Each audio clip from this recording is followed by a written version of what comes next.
بسم اللہ الرحمن الرحیم۔ میت کے پاس قرآن پاک پڑھنا کیسے ہے؟ اس میں دو صورتیں ہیں، چاہے وہ مرد ہے یا خواتین ہے یا جوان ہے یا بوڑھا ہے۔ اب دیکھنا یہ ہے کہ میت پاک ہے یا ناپاک ہے، یعنی اس کو غسل دیا ہے یا ابھی غسل نہیں دیا۔ تو پہلی صورت تو یہ ہے کہ اگر ناپاک ہے، ابھی اس کو میت کو غسل نہیں دیا، مرد ہے یا عورت ہے، اس کے پاس تو قرآن پڑھنا شرعاً درست نہیں ہے۔ لیکن اب اگر میت کو پاک کر دیا ہے، یعنی غسل دے دیا ہے، اب اس گھر میں ہے، 2 گھنٹے یا 3 گھنٹے ہیں، جنازے سے پہلے والا جو کام ہے، آیا اس کے پاس مرد حضرات یا خواتین حضرات قرآن کی تلاوت کر سکتی ہیں یا نہیں کر سکتی ہیں؟ تو شرعاً یہ بھی کرنا صحیح نہیں ہے۔ لیکن بعض فقہا اس میں تطبیق استعمال فرماتے ہیں کہ اگر اس میں پڑھ لیا جائے، قرآن پڑھ لیا جائے تو کچھ مذائقہ نہیں ہے۔ مذائقہ اس وجہ سے نہیں ہے، اگر فارغ بیٹھیں گی تو روئیں گی، دھوئیں گی، واویلا کریں گی، گریبان چاک کریں گی، نوحہ کریں گی،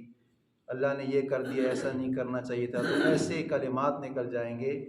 جس سے کوئی خطرات لائے کہ تو فقہا فرماتے ہیں کہ اگر اس وقت قرآن پڑھ لیا جائے تو مذائقہ نہیں، بجائے کسی اور الجھن میں شکار ہونے کے،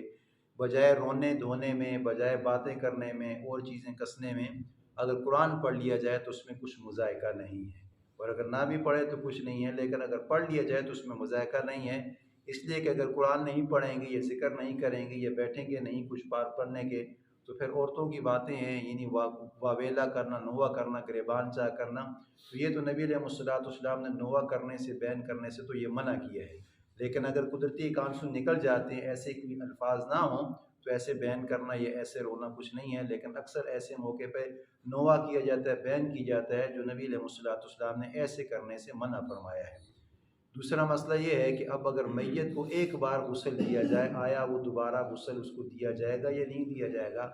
اب بعض جگہ آپ نے دیکھا ہوگا کہ اگر رات کو میت فوت ہو چکی ہے، اس کا جنازہ کل کیا جاتا ہے، کل 2 بجے ہے، 5 بجے، اب اتنا لمبا پیریڈ جو گزرا ہے، آیا پھر اس موقع پر دوبارہ اس کو تازہ غسل دینے کی ضرورت ہے یا نہیں ہے؟ تو فقہا تو یہ فرماتے ہیں کہ 3 چیزوں میں تاخیر نہیں کرنی چاہیے۔ جب انسان مر گیا ہے، اس کو پاک کیا گیا ہے، تو پاک کرنے کے بعد فوراً اس کو مٹی کے حوالے کر دیا جائے۔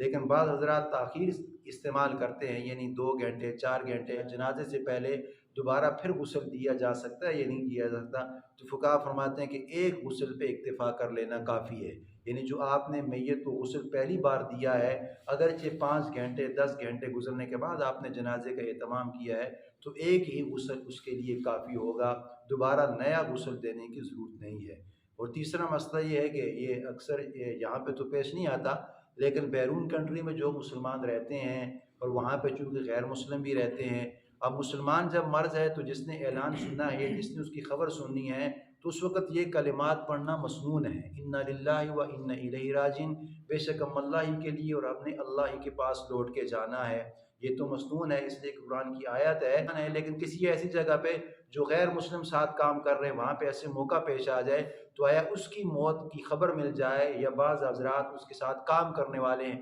مسلمان بھی کام کر رہے ہیں، غیر مسلم بھی کام کر رہے ہیں، کوئی دوست ہے، یار ہے، وہ فوت ہو چکا ہے، آیا اس کی جب آپ کو موت کی اطلاع ملی ہے یا اس کی موت کی خبر مل چکی ہے، اعلان ہو چکا ہے، یہ کسی نے بتا دیے ذرائع، آپ اس کی موت پہ انا للہ و انا الیہ راجعون پڑھ سکتے ہیں نہیں؟ تو فقہا فرماتے ہیں کہ اس کی موت پہ بھی آپ پڑھ سکتے ہیں۔ اس کی موت پہ پڑھنا اس کی موت پہ ہے، لیکن اپنی موت کو یاد رکھ کے پڑھنا ہے، اس لیے کہ ہم نے اللہ ہی کے لیے ہے اور ہم نے اللہ ہی کے پاس لوٹ کے جانا ہے۔ اگرچہ وہ تو غیر مسلم مرا ہے، لیکن جان اس کی بھی ہے، لیکن اپنی عاقبت کو سامنے رکھ کے، اپنی موت کو سامنے رکھنے، اپنے اس وقت کو سامنے رکھ کے آپ نے اس موقع پہ بھی پڑھ لیے تو اس میں بھی